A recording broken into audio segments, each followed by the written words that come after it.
It is April 18th, 2022. This is Atlanta United FC Weekly, a Home Before Dark podcast. Ooh. Oh, jeez, I wasn't ready. We're a little late there. Yeah, a little late to the jump. Thank you guys for tuning in on this lovely Monday evening here in Atlanta, Georgia. I am Tim Herb. As always, I'm joined by my lovely co-host, Mr. Kevin Bradley. Pouring. This might be the first liquor drink this house has seen in like over 2 years. I feel like I should just smash the bottle on the side of the table and christen this podcast, this codcast. This codcast. Today we're talking about wild cod. Yeah. Ooh. Have you ever had rock cod? Nope. It's delicious. It is very good. If you guys are watching us on YouTube, make sure you guys leave I'm saying it backwards. Smash the like button, the notification bell icon, the subscribe button. If you guys are listening to us on Apple Podcasts, leave us a rating and or a review. We will read them live on the show. Do we have any from the past week? Probably not. I'm going to say no. Nope. It's been just absolutely tapped out, copped out, capped out, and trapped out. And thank you guys for everybody in the trap. Speaking of which, Andy Watkins, Elliot Beaven, Jay Hannibal, Richard Gordon, Anthony Neitzel, Brittany S. Thank you guys for tuning in and joining us. And just, it's going to be a fun one, I think. Yeah. It's like a laugh at my pain podcast tonight. Yeah, it's a good way to put it. There's a lot of positive going on with the team, right? It's not all terrible, but the sky does feel like it's not in free fall, but it maybe came a little bit closer over the weekend. Yeah, I'd say that's not a bad way of putting it. Yeah. It's at some point it just has to stop, right? Nah, like the bleeding has to stop at a certain point, right? No. Like I don't understand. At what point does it end? You guys thought those guys were dehydrated under DeBoer. Under Heinze? Oh, Heinze, yeah. Yeah. Pineda out here breaking bodies. Dude's racking up a body count. What is he like? Only way you're leaving this team is in a body bag. I wish I had that on the soundboard from Karate Kid. Put him in a body bag. Does he make them like do their warm-ups in the walk-in fridge or walk-in freezer or something? Just get as tight as possible and because it's all muscle injury. Well, I guess not. I was going to say it was originally. It seemed like muscle injuries, but we got some people coming back, which is good. But now you've got bigger questions to answer that nobody thought. I mean, that's always the one that you rarely have to come up with an answer during the season is goalkeeper, right? It's definitely not common. You may have somebody go out for a game with a red or something like that you have to figure out a suspension the next game, but it's rare to see a season-ending injury for your keeper. Not just that, like just the freak nature of what happened. Did he even jump when that? Did he even make like a little hop step to go kick the ball? He hadn't even gotten to the ball. It was before the ball even got played back. He was coming out of the out of the 18, and he went down before the ball even got back there. The ball was traveling back, and he was already on the ground. Yeah, that's so rough. And I know people are going to be quick to be like, "It's the turf." It's like I don't know. No, it's impossible. Like that's such a freak injury, but he's in his 30s, and we've all been there, right? You just wake up one day, you bend over kind of different, and pull your back. These things happen, even for professional athletes.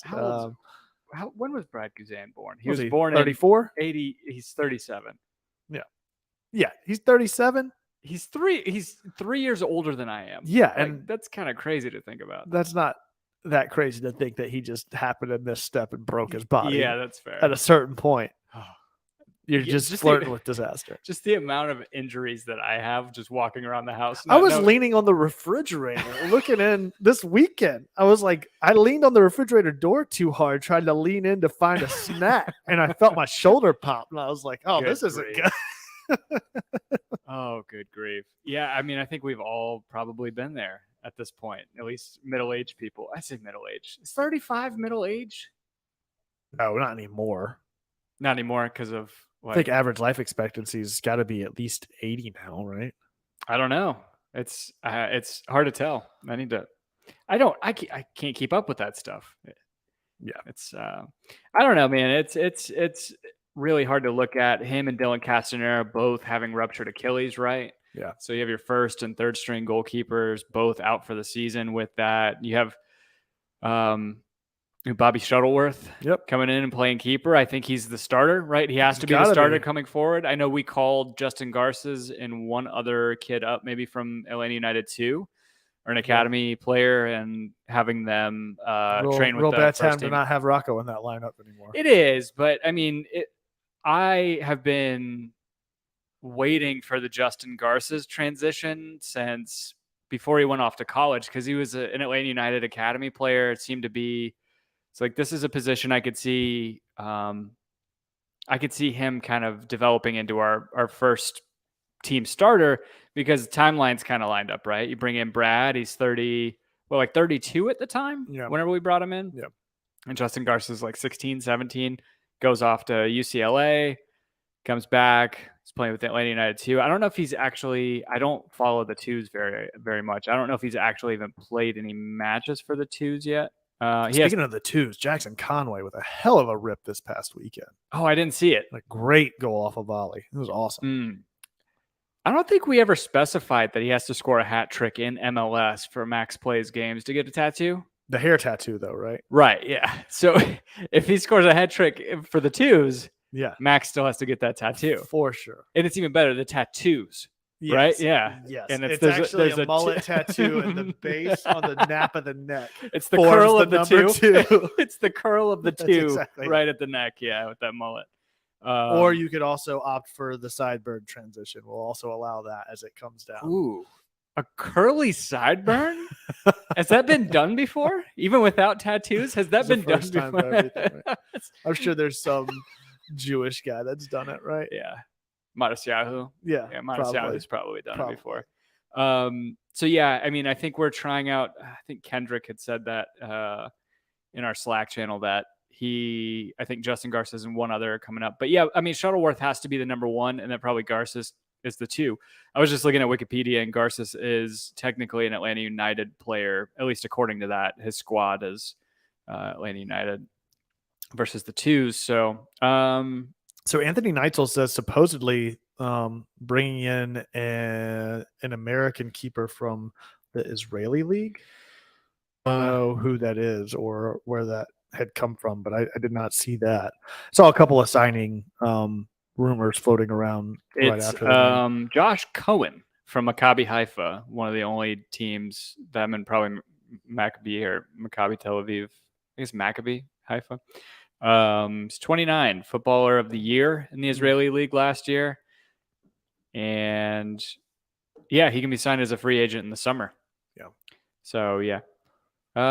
Justin Garces, and along with another yet to be identified keeper, is what Joe Patrick said during training today. So interesting. Yeah. So yeah, I mean, it sucks. We obviously wish the best for Brad Guzan, wish for a speedy recovery. But if you were to say, which I think it's a foregone conclusion considering the injury, season ending, career ending, that was going to be the next question. I personally think it's got to be career ending. Then again, I mean, science has come a long way, right? I just don't know, man. You would think a ruptured Achilles would be hard to come back from for anybody. I mean, that's basically a ligament, right? I mean, it's a tendon, right? Tendon, ligament, all those things. Kind of that recovery time is just going to be so tricky, and I don't know how he comes back and is 100%. Yeah, I don't know either. Whenever you were already kind of talking about him potentially not being in the lineup with what you were, even with him taking a pay cut and everything else this season. Luckily, he does take the pay cut, so it's not like we have a huge salaried player that we're paying that doesn't get to play now. So, yeah, and I think we get relief too. Well, don't we? I don't know how that works, and I think that Kendrick may have mentioned it, or somebody mentioned it on Twitter, is rather than putting him on IR essentially for injury reserve, what if he's released from his contract entirely and they have that very tough conversation with him following the operation that's inevitable this week, and he's released from the roster altogether? Does that at least free up the roster spot this year? I would think so, but I don't know how all that works. Yeah, I don't know either. I think because we'll get into it. The Matthew Hoppe signing had brought up whether or not we need to free up a slot. And it looks like I think we still have one non-international roster slot that we can fill up. But yeah, there's no point I would rather have the cap space. Let's see if you could follow my train of thought. If there's already one available position, and I don't know how the cap relief works with an injured player. So if he's injured and we put him on IR, does that give us more cap relief, if at all, than releasing him? Because releasing him is just dead money, I think, because we have to. It's all guaranteed. I don't think you could just release a player and have that back on the have him back. I mean, Brittany S says that would be harsh. I agree. It is a harsh, but it's harsh, but it's a real conversation to have. Like, I mean, to your point, he's turning 38 this year. You know, how long do you keep him on the roster if he's healthy, much less knowing that he's got the injury and everything else? Ultimately, you're running a business, unfortunately. And if a player isn't contributing and you don't foresee him contributing for an extended period of time and your third string is out, you've got to free up somewhere in the lineup to be able to get somebody in to produce, because Shuttleworth goes out with a red. Campbell putting on gloves to get in goal. I mean, what happens, you know? Yeah, no, that's fair. And I mean, I think it is a position I would not mind seeing us go after. I mean, if it's a 29-year-old who's a player of the year in Israel, he could probably be our keeper for the next however many years. Like, he could be the future of this team because at 29 years old is still relatively young for a goalkeeper. But Will Bowron asking if we've already covered the Josh Cohen goalkeeper rumors. Kind of. Don't know anything about him other than what's been said. Don't watch Israeli league. I think they maybe, I don't even know if they even play in Europe. But other question though from Elliot Beaven in the trap: who takes the captain armband? Yeah, I saw a few votes for Miles. I think that's a good one. Trying to think. I mean, at this point, your quote unquote veterans are few and far between in this roster and in this lineup. I think Brooks Lennon maybe gets a shout. Maybe Moreno. Yeah, maybe Moreno. And then I just think that there's a certain amount of Santi Sosa, maybe. Yeah, there's a certain amount of personality that you look for in the captain, not just seniority. And I think Miles is a pretty good vote for that. I think he's pretty calm-headed. He's got the international experience. He's had so much tenure with this team over the past couple of years and certainly cemented himself within the lineup and the roster. I think Miles is probably the go-to, and I don't know. I mean, the others that would be behind him are probably a bit of a stretch, you know? Yeah. I mean, it's interesting because, Michelle is saying, I don't think Miles is vocally strong enough. Will Bowron saying the same thing. Miles seems too quiet, probably Joseph. And that's probably the correct answer. It would be Joseph if he's healthy, but we're still another 5-6 weeks away from that happening. Right. So Pinedo would probably name him his captain, right? But then who's the vice captain at that point? Right. Haleto Joey saying, give it to Gutman. I don't think that's actually a bad shout. No. Because I don't know that especially the way he's been playing. Right. Man. I don't think that it necessarily has to be based off of tenure. Yeah. I don't. Yeah. Especially the coach that's relatively new. No, I mean, it's that's why I don't think. I mean, Sosa. I don't think he's too quiet. I see him maybe as captain material too. But Brooks Lennon, I think, would be vocal enough. I don't know. I always struggle with like strikers being captains for some reason, because they're not seeing the entire field. They're not interacting with everybody the whole time. Like I agree. Yeah. It's almost like you want a field marshal to wear the band. Yeah. And that would have been Ozzie Alonso too. If Ozzie Alonso didn't get hurt, he probably would have been captain. So absolutely. Matt Wisniewski saying, I think we rotate Lennon, Miles, and Gutman. Give it a shot. Yeah. Yeah. Andrew Gutman. Dude, what a player. I said it last week. He's been the best defender. And during that game Saturday, he might have been the best player on the field all around. I mean, he was everywhere. He was creating chances. Unfortunately, he doesn't get on the end of two really, really great opportunities. One which he tries to lay off, which he should have just taken the shot on, and the other that he just, in his words, shit the bed on.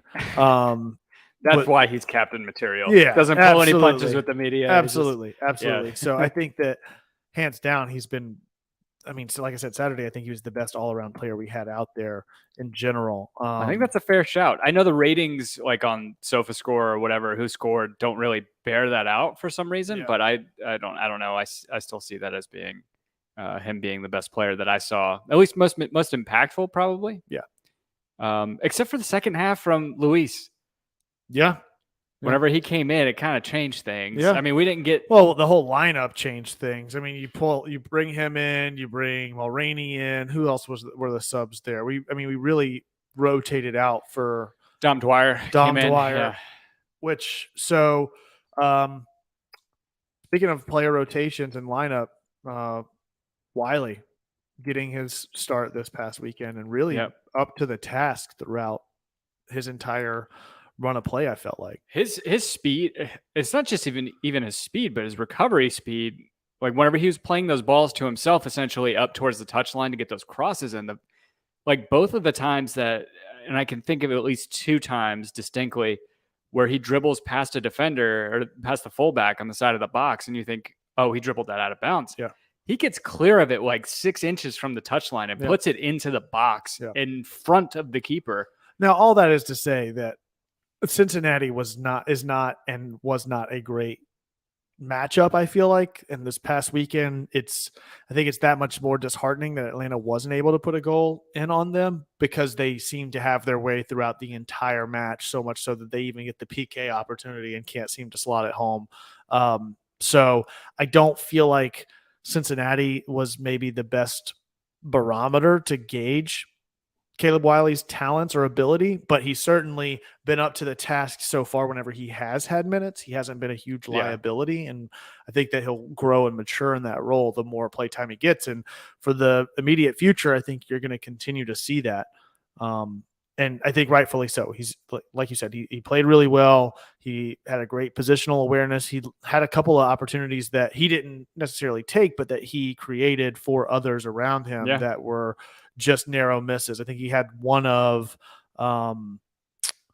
Almada's that shot that Almada had that just glanced off the left side of the put. I think Wiley dished that off to him, but I could be wrong there. But yeah, I thought that Wiley had a great match. I think the whole team as a whole, and I forget who said it, might have been Ryan Catanese said that, quote unquote, hot take, even with the result. I think that was the best Atlanta United performance, better than some of the wins that they've had this season. And I think I would agree. Yeah. And I think that's part of the reason why you have to be happy sometimes winning ugly, because stuff like this is going to happen in MLS where you play such a great game and you drop 2 points off of it. Yeah. But if you get those ugly wins, where you're scrapping it out in the last few minutes of the game, I mean, that's going to set you up for success. I was relatively happy with the way everybody played for the most part. I think it's definitely, especially considering all the circumstances with players being out and just even players that I feel like I wasn't super hot on. Like, I don't think Campbell necessarily had his best game. Again, have been kind of hot and cold on him throughout the season, but he still has one of the biggest defensive stops in the game when he comes and slides in to stop that shot right in front of goal inside the 6, but he had a couple other times where he just got a little bit too far out of position, got past the midfield line, didn't know what to do, got kind of lost in the play and lost in the run of rotation, and then couldn't track back quick enough to cover on a quick counter. So I think some of that stuff maybe, but overall, like I said, he had other plays that made up for that he had huge defensive stops on. So I guess you have to take both sides of that coin, right? I mean, what do you make of Franco not playing at all? Because he's not. Is he injured? He's not injured, right? No. I wanted to make sure I didn't say something extremely stupid that he's injured, and of course he's not playing. But what do you make of him not even getting rotated in at all? Hold on. Let me just double check that real quick, because I'm pretty sure the trap would know. He may have an injury, and I may be speaking out of turn. But yeah, he wasn't on the bench either. Yeah, so then maybe he is injured, and I didn't realize that. And it's just another addition to the injury list that continues to grow for the team. Joe Patrick did mention something about him being in training today. So he has an ankle thing. It came out today. Matt Wisniewski said, "Okay." So then that's much ado about nothing. That I thought it was a change that Pineda made in the lineup. So, Michelle said she thought that he went off injured last game, and I seem to recall that he did towards the end of that. But that's been a bit. So well. Don't make too much of that then. No, I guess there's not much to make of that. I still like that combination of George Campbell and Miles Robinson. I do too. they definitely seem a little sturdier, maybe. Yeah. Granted, they're playing against Cincy, but Lucho Acosta always gives us trouble. Brandon Vasquez was leading the race for Golden Boot in MLS. I don't know if after Tati Castellanos put in 4 goals yesterday, I don't think that's still the case. Yeah. Elliot even said we played better without Franco, and I would tend to agree on defense. But he's so good offensively. Yeah, absolutely. Well, there's that. Yeah. Emerson Hyndman reemerged. I had a couple people. I mean, you mentioned it briefly. Aruju comes in. Yep. Haven't seen him in what's it been? 7 weeks now? Something like that. Yeah. 7 weeks. So thought he had a great game. And Hyndman, yeah, he gets to come back in. Hasn't played in been 300 plus days since? Yeah, it was like the beginning of, was it 7 games? Is that what we figured out? It was 7 games into last season. He got hurt during training. Yeah. So great to see him back. And I think that, again, we're going to need these guys right now, especially rotating in. And aside from those healthy, I think the last sort of positional player that I have to talk about is Ronaldo up top. What do you think about? I don't know. It seemed okay, I guess. I don't know. Yeah, it didn't produce anything where I'm like, wow, why hasn't this? Again, I think that there's still that question mark on who's playing striker for the team. You know, I don't know if it's. I mean, that position seems wide open whenever it's not Joseph, right? Like it could be Dom, it could be Conway, it could be Ronaldo. I don't know. I don't know who that person is right now. And every game, I'm looking for somebody to step up and cement themselves into, okay, this is who we're going to have starting week in and week out. But I'll give it to Pineda. I mean, every week he's rotated them out for somebody else and given somebody else a shot to say, hey, go out there and earn it. And nobody's really stepped up to do that yet. No, nobody has. Yeah. And to Tony Neitzel's point, he's saying the striker position continues to plague us. Yeah. But then in comes potentially Matthew Hoppe. Maybe. I don't know if you've watched him play. I haven't, but I saw the rumors that he's. I got very excited when I saw those rumors because I try to keep up. Where's he at now? He's Mallorca. Gotcha. So he was at Schalke, made his debut, I think, two years ago, something like that. He was 18 whenever he burst on the scene at Schalke, scored a hat trick in some small amount of time, played really well whenever he's playing at Schalke, got transferred over to Mallorca at the beginning, for this season. I think he has something like 11 appearances. I don't even know if it's that many, but he seems to be kind of in purgatory over there. Seems like you put, I mean, if you can pull up somebody to backfill for Guzan's injury without splashing a ton of money on him, like we're talking about, and then you can bring him in with the additional salary that you get kicked back that you can bring him in on. That seems like the most ideal situation that you can have because, again, we need to have somebody to backfill for Joseph, and we certainly need a backup keeper. Yeah. So. Yeah, he I'm sorry, four appearances in La Liga for Mallorca, and I don't think any of them are starts. Scored 6 goals as I guess he would have been about 20 for Schalke in the Bundesliga in 23 appearances. He's had 6 caps with the U.S. men's national team. I don't know. Tony's saying we don't have a spot for him. He wants to play for the national team. Not sure he wants to play as a sub when we're healthy. Well, is he playing as a sub when we're healthy? And for how long are we quote unquote healthy? Is it for 20 games? I mean, is it for 15 games? And then he's potentially the starter going into next season, depending on what happens with Joseph's contract? I don't know. I guess we have time because we can't bring him in until the transfer window opens in Spain. Right. So that gives us at least 6 to 8 weeks, see if where Joseph's at. Yeah. I mean, he's one of the more promising, to me at least, one of the more promising forwards in the U.S. I think we've got to figure that question out. I mean, somebody asked about should we? Elliot Beaven said should we start Conway next game, and that's sort of my question to you: is who do you start in that forward position going into whether it's Chattanooga or next weekend's matchup? Oof, that is tough. Araujo up top? Yeah, really. Kind of mix it up, put Wiley out on the left, have Wiley, Almada, Marcelino Moreno, Araujo. I don't know. He's got a better scoring prowess than any of the forwards that we have. That's true. He absolutely is a terror for all defenses. I mean, against Chattanooga though, yeah, I don't know.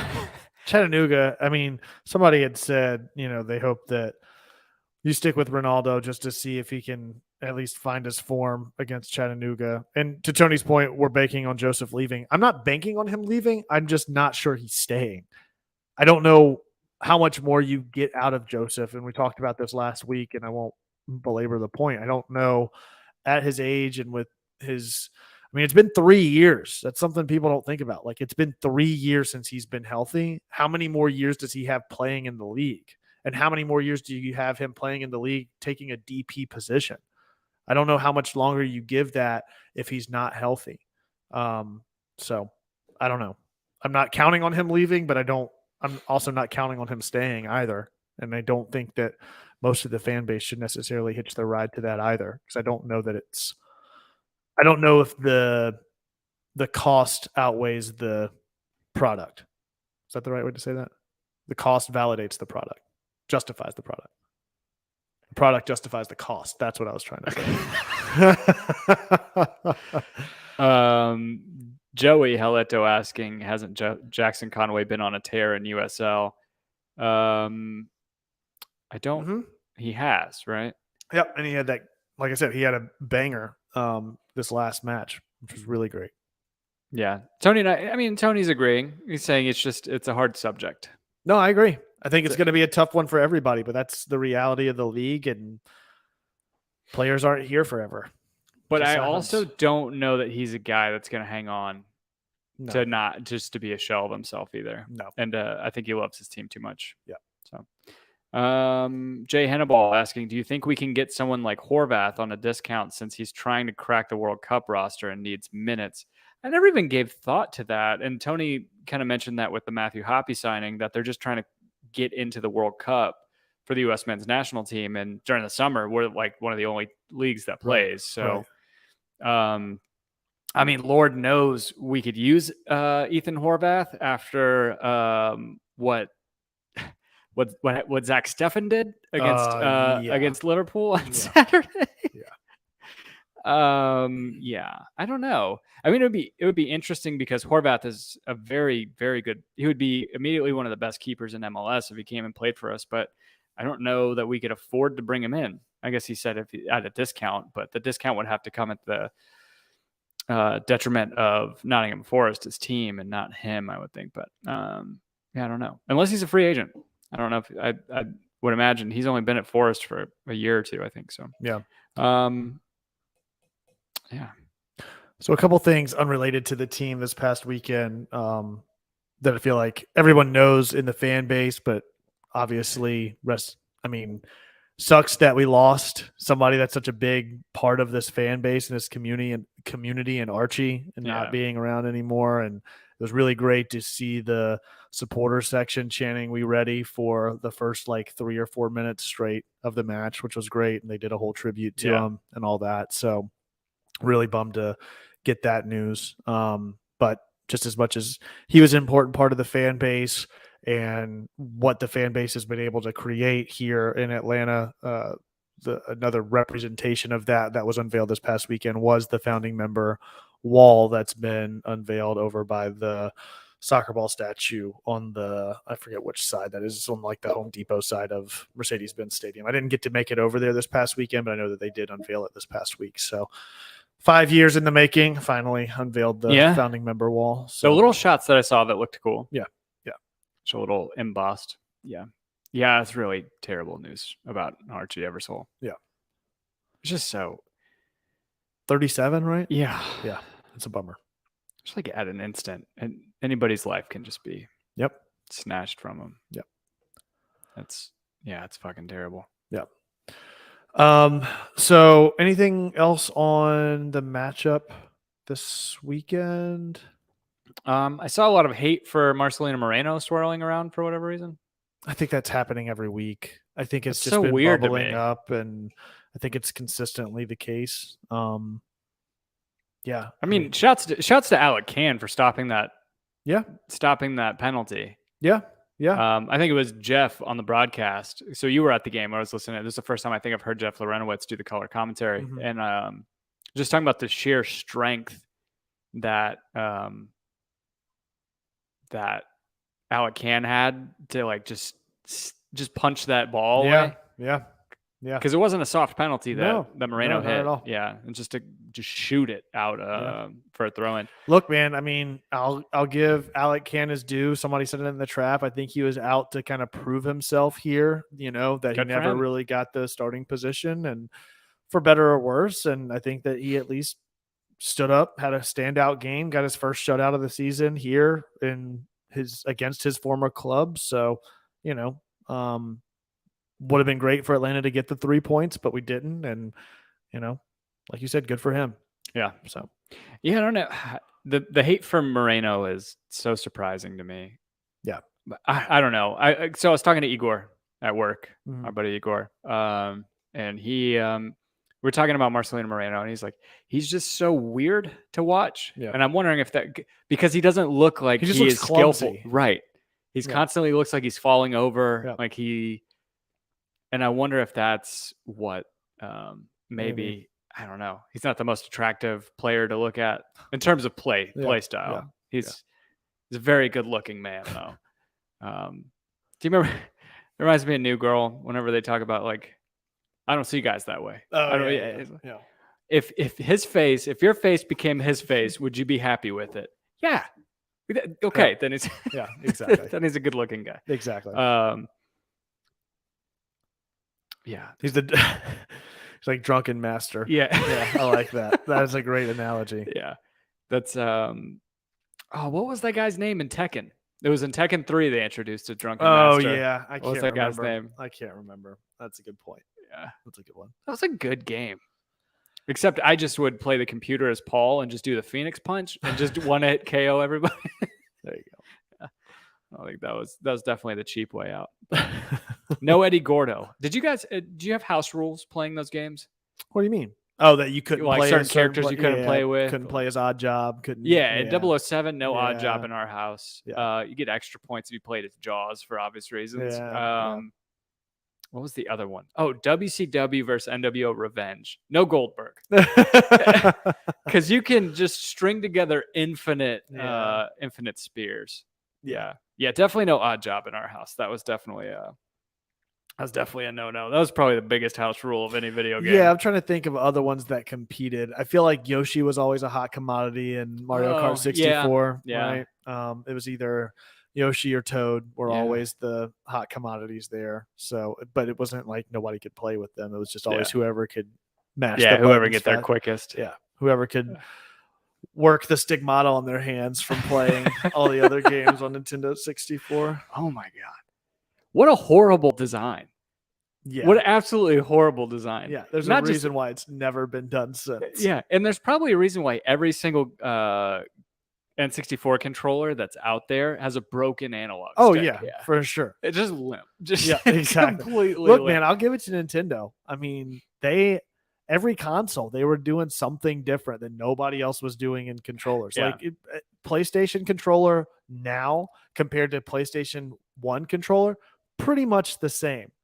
Xbox, it's just half the size, but it's the same. Those old donk controllers that were massive. But Nintendo, every console, I feel like has been completely different. Aside from NES to SNES. From that on, fair. It's been completely different. From Nintendo 64 to the GameCube to the Wii to the Switch. Like, it's constantly changing. Kind of to their own detriment in a lot of ways. Yeah. Tony Knights were calling out. Yeah. We would definitely all play. You guys would play and I would get to watch. So, because you guys are all 5, 6 years older than me. So I definitely wasn't getting a turn on those games back in the day. So it was always fun to watch you and Andy and Danny play video games. And Turok too. Oh my God. What a Turok, game. Yeah. What a game. That's a great game. Do you know anything about Chattanooga? We don't have, obviously Dan's not here tonight. I didn't shout that out. Yep. We're all edging for Dan. All edging for a Dan load tonight. Yeah.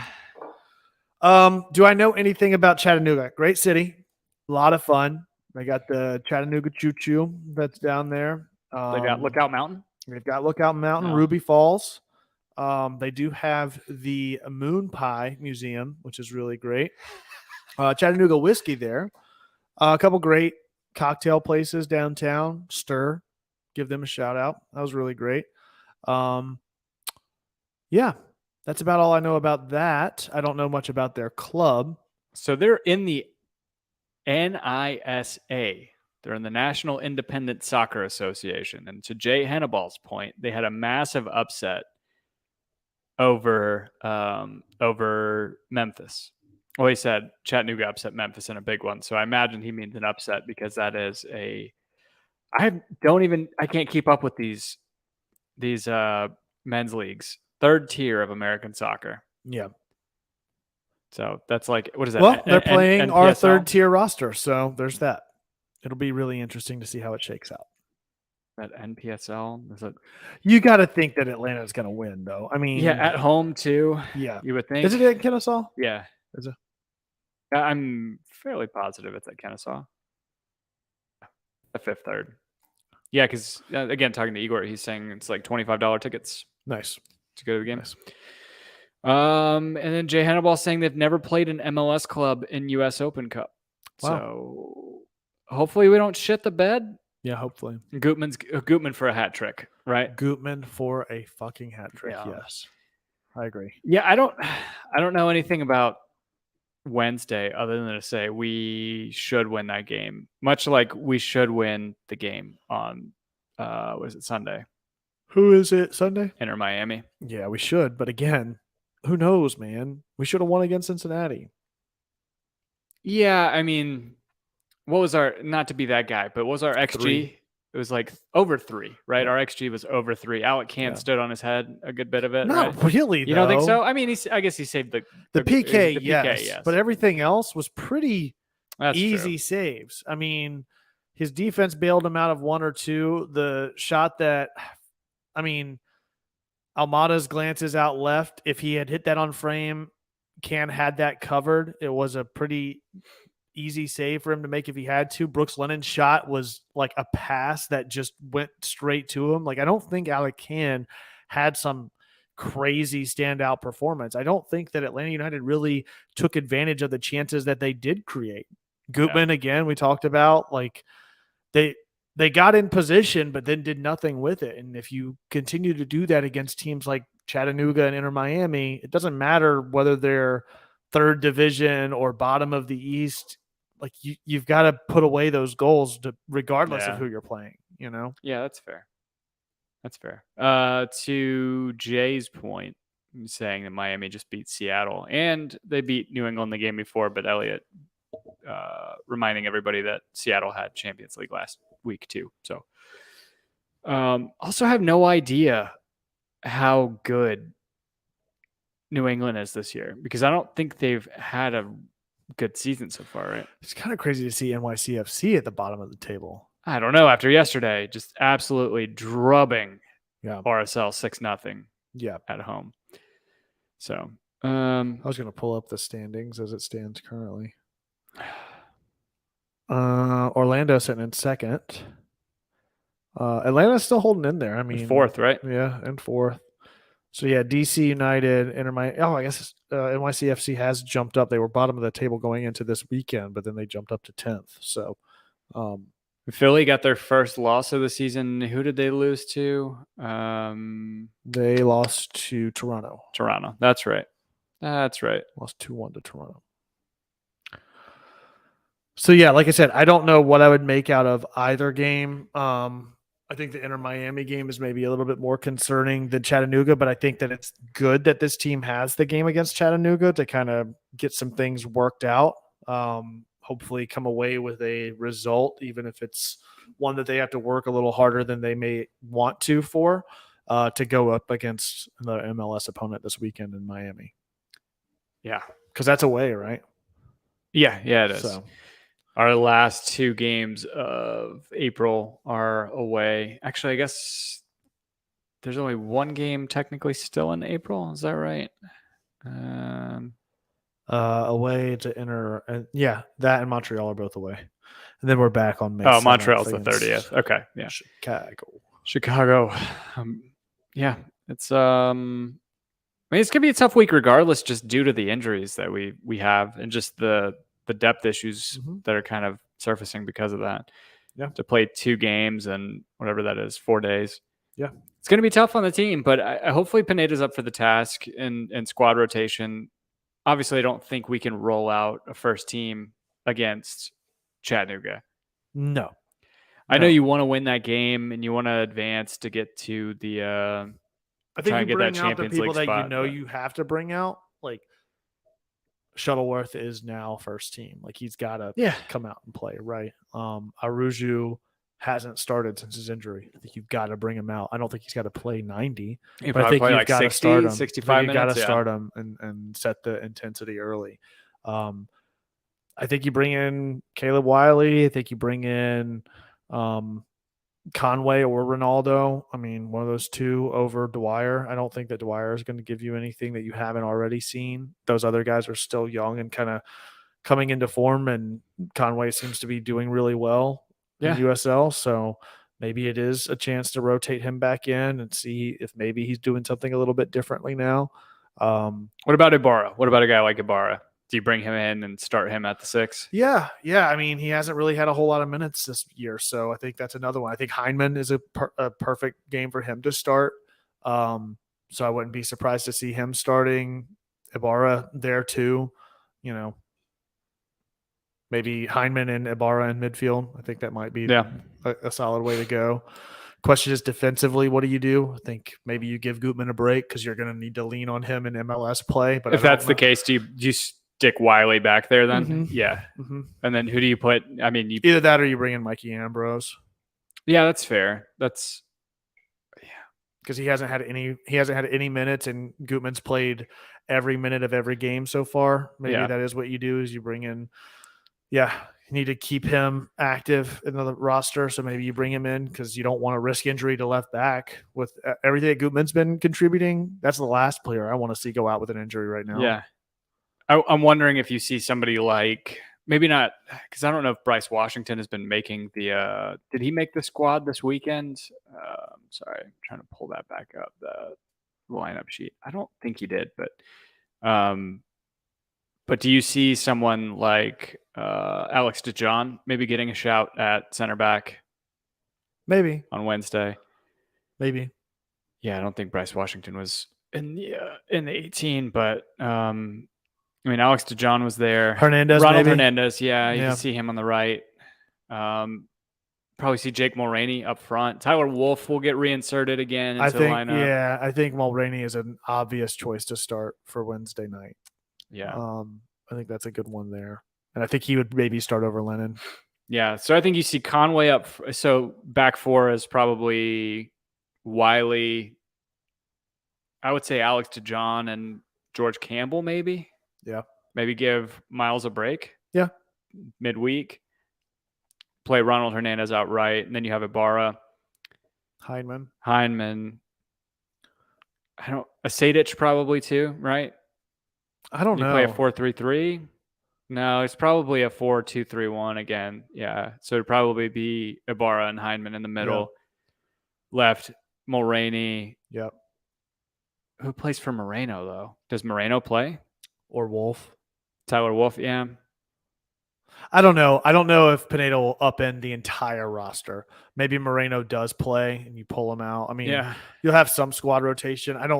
It's never a full squad change for these games, And I think somebody said, like, who from the first team do you see really staying in? Maybe that's Caleb Wiley. Easier question. He's a first teamer. Yeah.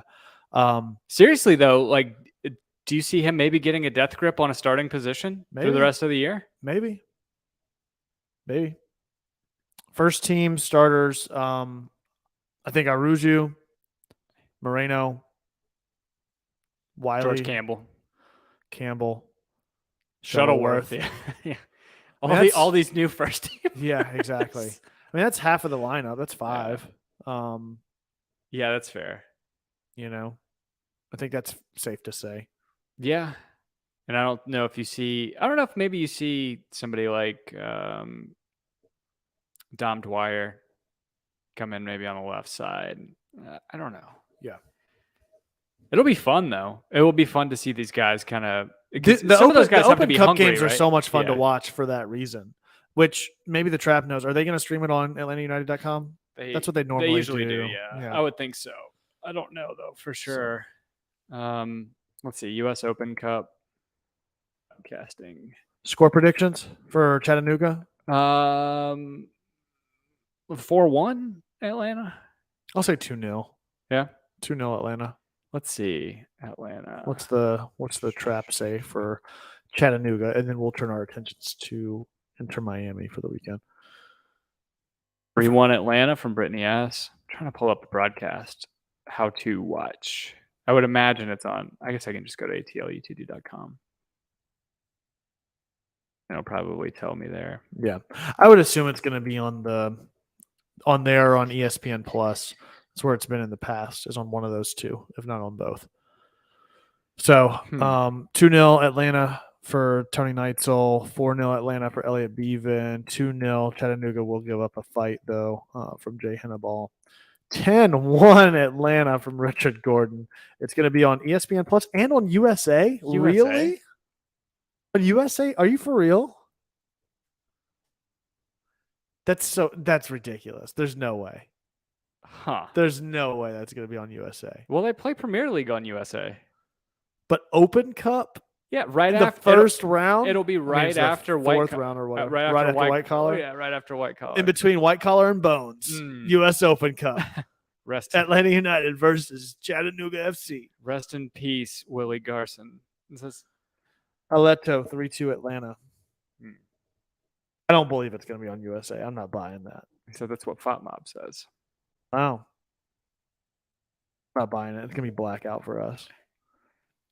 It'll be USA for the rest of the country. I switch VPNs and that blackout is no longer in play. There you go. And I don't have to pony up another $60 or whatever it is for. You know what's crazy is like the cable, which you know because you subscribe to cable, like the broadcast fees are basically as much as the cable. Mm-hmm. Yep. It's ridiculous. Yep. Okay, I get 125 channels for $25. You get these 3 channels for $19. Yep. On top of it. So yep. Yeah. These 3 channels you can get over the air on an antenna. Yep. Yeah, I mean, I'm glad I switched to cable. I don't know what else the options are anymore. I haven't looked back since I did. You know, I don't have to worry about being able to catch the games anymore. If they're on TV, on Bally Sports or whatever, I've got them. Yeah. Until Sinclair Group figures out their shit and YouTube TV isn't $75 a month and there's 10 different Hulu live packages and all that shit. I'm done with it. I'll just stick with my $65 cable subscription with DVR, and if I don't catch the game, it's recorded, and if I can watch it live, it's there. You know, and I don't have to worry about it anymore. I have a pretty good combo now. It's only $8 a month. Yeah. But sometimes I get the away broadcast. Yeah. with the Atlanta United game. So Yeah, Jay Henneball said, I'm glad I switched to cable, least uttered words in 2022. Yeah. I think more people are going to probably migrate back to cable. I don't know what other options people have anymore. All of the reasons for cutting the cord 4 or 5 years ago no longer exist. All of the other outlets that were around for a fraction of the price have been priced out of the market through negotiations and everything else with all of the broadcast networks, that the prices that they could offer those services for no longer are available. I don't know how Bally is still making enough money at this point. I don't either. Because they're only available, I guess I shouldn't. I'm guessing they're available all over cable networks, but the only streaming service they're available on is DirecTV Stream. Yeah. So, and that's even more. Like that's like $80 a month. Yeah. No. So it's just like the subscription services. It's at a certain point, there's just too much. Yeah. Paramount Plus and Peacock and everything else that's out there. It's like, come on, man. I can't justify it for one show, you know? Yeah. Yeah. It's a little tough. That said, I would say Severance is worth the $4.99 you'll pay for a month of Apple TV Plus. Yeah. It's some of the best TV I've seen in years and years and years. It's a very good show. Nice. Yeah, you need to watch it. Is that an ultimatum that you're giving me? Yeah. Are you giving me an ultimatum right now, too? Yeah. I think I'm gonna have to watch TV with I another just- friend. I just I'm want- gonna record a podcast with another friend for a week, and then I'll decide. And then we'll record this show. But will it be rememberable? And then I just want to be seen. I just want it to be rememberable. I want to be heard. Yeah. I want to be seen and I want to be heard, Tim. Yeah. What else we got? Yeah, Chiefs coach Steve saying Hulu guide shows Law and Order Wednesday night on USA. Shocker. Yep. Not surprised there. What do you think has more reruns these days? Law and Order or The Office? Or Triple D? Which one do you think has more- Chopped. Okay, yeah, that's a good call too. I think Chopped is like the Food Network's Vault Disney. Like it just comes on between like Yeah. midnight and 3 a.m. They just Yeah. play back to back to back to back Chopped. Agreed. That's when you knew it was time to go to bed as a kid, when Vault Disney would start playing. No, when Nick at Night would come on. Oh yeah. Well, There was no, some- because Nick at Night would come on, It and had then you some would just good go over stuff. to Cartoon Network, which was when all the Cartoon. Toonami stuff and Adult Swim would come on. Yeah. So, There was some good stuff on. I got hooked even as a kid to watch Monsters? Brady Bunch. oh, I got hooked on Monsters, man. We used to watch that every morning before school. We used to watch Monsters every morning before school. Oh, That knockoff Adam's Family. yeah. How did that not get sued for copyright infringement? I have no idea, dude. I have no idea. That was I had never thought about that until now. About how the hell did they get away with that? That was the Addams Family, but just Which one came out first, Adam's Family or Monsters? I don't know. And then Coach Steve saying ESPN Plus shows the game not blacked out, but I think it shows it not blacked out usually until the day of. So keep that in mind. But it might be because it's a local broadcast and not with Bally that it's not blacked out. I don't know how all that stuff works. I know it's a outmoded TV model. Yeah. Shit, what were we just talking about? Toonami, TV, Mm. Monsters, Law and Order, SVU, Yeah. Ultimatums. Oh, yeah, Ultimatum. That show just makes you feel terrible. It's just Real good. Quality. it's just a really fucked up TV show. It is, man. It's is. like really messed up. It is. Like they went from doing feel good Love Is Blind Uh-huh. those 2 seasons to doing we're gonna screw some people's lives up. Or did they make them better? Or they screwed up and then they got better from being more screwed up? It's like you got to burn them Ooh. down to the ground so that they can build back Oh stronger. yeah, slash and burn farming. I Exactly. get it. Yeah, That's basically it. yeah. Turn them and burn them. Yeah. That's it. That's what you got to do. do. Adam's Family's older. Yeah, Adam's Family's older. All right. All right. You got it. You got it. Peachtree TV. Does that still exist? Is it going to be on Peach? Oh, that's right. It was on Peachtree TV. This. Oh, past you're weekend. talking about reruns. That's just Shakes a Bureau Yeah. going against Steak Hall around Atlanta. That followed by King of Queens. 17th floor town place in Buckhead. Solomon Brothers is where it's at. Oh. Yeah. All right. I don't know that I have much else to discuss. I don't either. Inter Miami. Oh, yeah. Score prediction for Inter Miami. I'm just going to throw a number out there. I'll say 1-1. I will say 2-1 Atlanta. 1-1 Atlanta or 1-1 Miami? So it'll be 1-1 Miami at the half. But then I think it finishes 1-1 Atlanta. So stupid. See what happens when Dan's not here to guilt us into not doing this. I know. Brittany, I like that. Tony Neitzel calling the Peach- Piggly Wiggly of Pe- networks. Peachtree TV is the Piggly Wiggly of networks. It is. Meanwhile, what's the shit? I forgot what's the one that plays all the old ass reruns? Winn-Dixie. Yeah, Winn-Dixie. Whatever that is the Food World or the Winn-Dixie of television. Richard Gordon 2-1 Atlanta. Jay Hannibal 0-0 draw. Steven Perales 2-1 Atlanta. Elliot Beaven 2-0 Atlanta. And Richard Gordon also echoing your love for Severance and that the finale was crazy. Yeah, it's a good show. Heleto 4-0 Atlanta. Wow. Did you get Brittany S? 2-2 draw? Yes. I think she has it 2-2 Atlanta. Yeah. So Yeah. That's the only difference between our predictions, really. we should call Dan, try to wake his ass up. Is he sleeping? I don't know. Let's I find just out. assume because he's like 45 years old, I'm gonna FaceTime him. 55 I'll years go old. one. Isn't that aggressive to just FaceTime somebody without warning them? Yeah. Is it more aggressive to do it while you're in the bathtub or no? I could speak from experience. Is it more aggressive to get FaceTime by somebody in the bathtub, or to FaceTime somebody and find out that they're in the bathtub and they still answered? Yes. Yeah, I don't know. Let's see if he answers. Dan, What do you he's at the cheetah. What's your score prediction for Dan answering? I'm gonna say 0-0. It's definitely not gonna answer. He won't answer a phone call from me or a text from me unless it's in our group chat. So there's no way he's because he gonna loves answer, me more. Yeah, there's no Yeah. way he's gonna answer a personal FaceTime. Just rude. It is rude. Nothing. Unavailable. I'm trying to look at what the wood is on the top of this. I don't think it's wood, Tim. I think it's just fake plastic. It's a veneer, if nothing else. Yep. And it's meant to model a certain type of wood. Cherry. I think This is great audio. Yeah, it is great audio. Yeah, I don't know. That looks kind of like oak. Like somebody stained some oak. All right, guys. Thank you for hanging out with us. Be sure to tune in next time. Maybe Dan will be back. Be sure to go yell at him on Twitter. Yell at all of us on Twitter. At Home Before Dark. That's before spelled B and the number 4. Find us personally. Yell at us more. Find us on Instagram. Yell at Tim while he's not doing any woodworking the past month or two. Where can they find you? You can find me at Tim Herb on Instagram.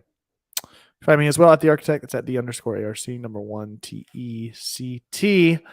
Be sure to like and subscribe. Hit the bell icon on YouTube to get a notification each and every time we go live. And we'll see you next time. As always, be home before dark. Something in a British accent. Something about Will Smith and Miami. We And got- slapping him. We got to slap him. Meanwhile, Brittany just posted a slap emoji. It's a wave emoji. All right. Good night, guys.